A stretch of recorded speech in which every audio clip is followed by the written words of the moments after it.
Lord வாங்க சமையல் தெரிஞ்சுக்கலாம். நம்ம சேனலை சப்ஸ்கிரைப் பண்ணிக்கோங்க, பெல் ஐக்கானையும் கிளிக் பண்ணிக்கோங்க.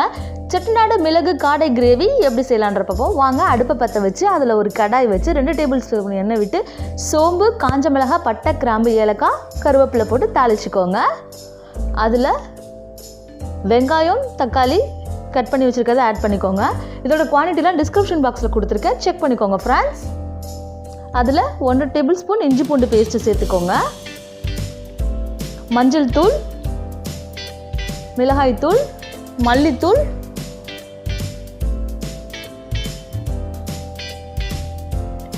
நல்லா அதை வதக்கிக்கோங்க. சீரகத்தூள், சோம்புத்தூள் அதில் ஆட் பண்ணிக்கோங்க.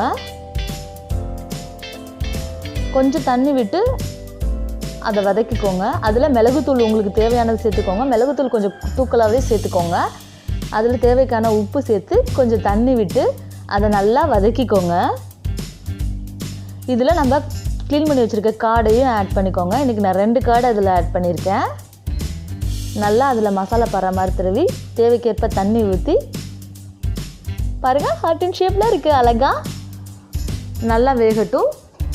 ஒரு லிட் போட்டு மூடி 5 நிமிஷம் கழித்து ஓப்பன் பண்ணி பார்ப்போம். நல்லா தண்ணி ஊற்றி கிரேவி சூப்பராக இருக்கும். சூப்பரான கிரேவி ரெடி. தேங்க்ஸ் ஃபார் வாட்சிங் ஃப்ரெண்ட்ஸ். செஞ்சு பார்த்துட்டு கமெண்ட் செக்ஷனில் சொல்லுங்கள் friends. Thanks for love and support.